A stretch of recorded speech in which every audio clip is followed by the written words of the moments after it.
thinking about expenses. Your allowance, your claiming back stuff. In other words, I remember we used to call it Enid Blyton time at Anchor Records, because we sit there making up people who we'd meant to have had lunch with. So you take your girlfriend out for a £40 lunch and you claim it back. It was so and so. In fact, there was a guy who's now gone, sadly, called Bill Bebb, who was at Radio 2. And Bill, you'd think he would have been 40 stone, because everybody claimed back lunch with Bill Bebb. And a friend of mine, Nick Farris, he claimed back every week at Carlin Music, lunch with Bill Bebb. And he'd never even met Bill Bebb. He just heard that Bill Bebb was the person that you claim back on, and he'd never ever know about it. Well, I did one at Plymouth Sound Radio.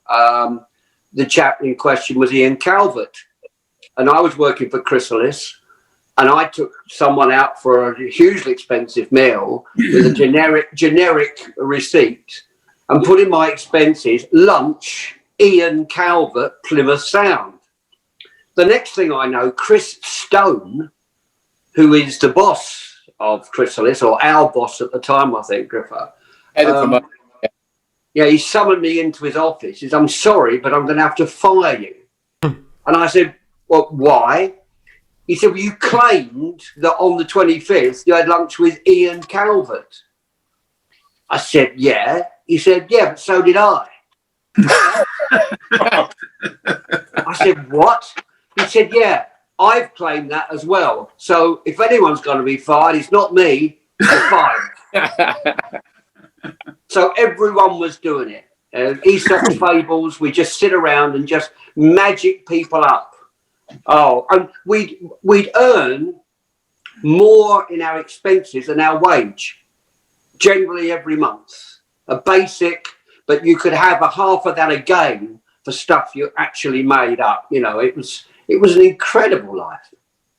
Actually, can I put my hand up and admit to something here? Because Chris Griffin, you and I were down at the Golden Rose Festival in Montreux, and I was there with Samantha Fox. I'm not sure who you were there, but we were at the hotel.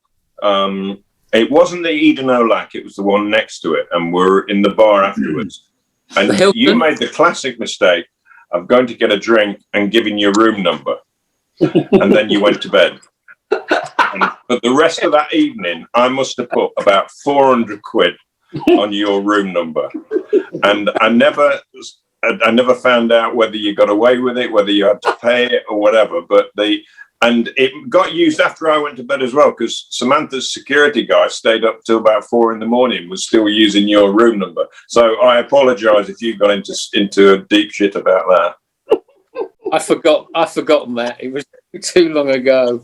I can't remember. What I do remember, Steve, was that Jackie, my wife, used to love the fact, because you and the other regional guys used to have to post your expenses to me, and then I would approve them and then send them on to London. And That's right. It was great, open the post and see what Steve got on his expenses this week.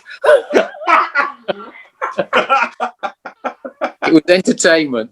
That's brilliant. Oh, dear. Pete Waterman did the same thing to me that you did to Chris at Meedem. Except I never gave away my room number, but somehow he managed to find, well, it was easy enough to find out what the room number was. But in the Martinez bar, of course, everybody drank there every night. And when I was leaving after Meedem one year, they handed me a £400 champagne bill. And, I was the editor of Studio Week, 400 quid.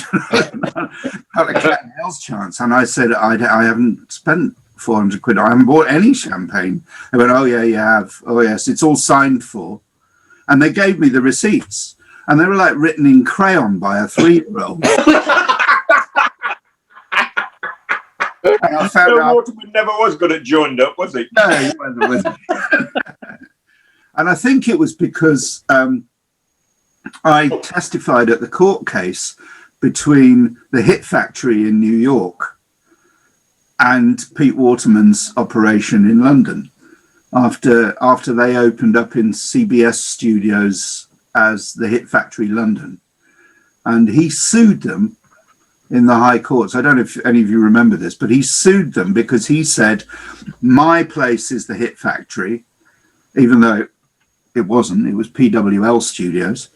And I claim the right to that name because that's the commonplace name of my studios.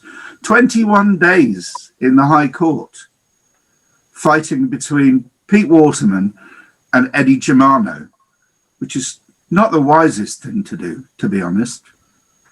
And I sat there throughout the whole thing because it was like a great soap opera.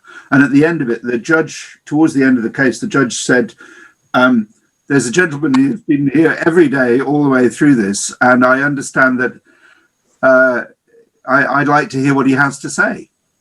And I got called up. I got subpoenaed by Sony CBS because they were doing the deal with Eddie Germano to say what I knew about PWL, and so Pete got his own back by charging me 400 quid in the Martinez bar. I didn't pay it. We used to have competitions over the biggest expense thing you could get away with, the pluggers. But the real biggest one that ever we'd heard about was a guy called Phil Patterson. I don't know if you remember Phil from RCA. Well, Phil was at Chrysalis. Phil was at Chrysalis after you. Phil used to run international at Chrysalis. Correct. Yeah. So Phil was looking after Harry Nilsson. And Harry Nilsson liked to drop a brandy, to put it mildly. And Phil rang me up one day and I said, how did it go with Harry Nilsson? He said it was great. Lunch was a bit expensive. I said, how much? He said, 1,200 fucking quid. I said, pardon?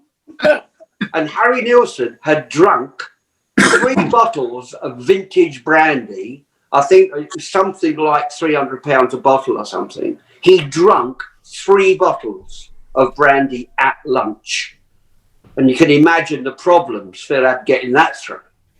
That's what Ariola, Richard Evans was doing promotion, and Richard didn't used to hold back when it came to spending money. And they had in the accounts department, they had one of Evans's expense sheets framed on the wall because they thought it was a work of art. It was for a lunch with Terry Wogan that ran into 4 figures, and they thought, this guy's got style. So they had it framed and put on the wall.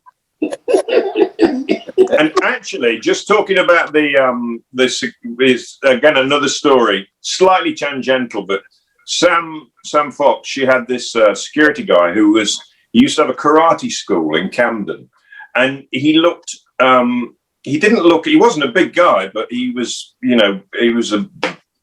a ultimate black belt or whatever they're called. And when he used to practice, he used to punch, and you could feel the air snap like a whip. I mean, he was just, somebody used to come up to her, and you never see him move, and all of a sudden they were on the floor. And there was one day he turned up at my office, and he gave me this, because all Sam's family, Pat, her father, was involved with he was a born again, he'd love to, a wannabe gangster. He was involved with the Islington firm, and he used to mix in all those circles with Bob Hoskins and all that. And he turned up at my office when we were in Hilversum, and he said, "Here, John, got a little present for you." And he gave me this slab wrapped in silver paper, and it was about that wide, about that deep, and it was curved. And I opened it up, and it was like a big slab of cannabis resin, like plasticine, big thick thing, and it must have weighed about half a kilo, maybe a kilo. And I never smoked this stuff, but I didn't want to appear ungrateful. I said, "Thank you, it's very kind of you." He said, "All right, I just want to say thank you for looking after our Sam. Thanks, mate. Thanks. We appreciate it. And I said to him, "Hope you don't mind me asking, but why is it curved?" He said, "Oh, yesterday, mate, it was the mud guard on a Pantechnicon."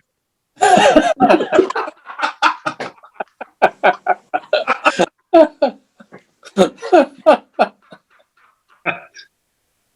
ended up giving it to the engineer in Whistler Studios. He thought all his birthdays had come at once.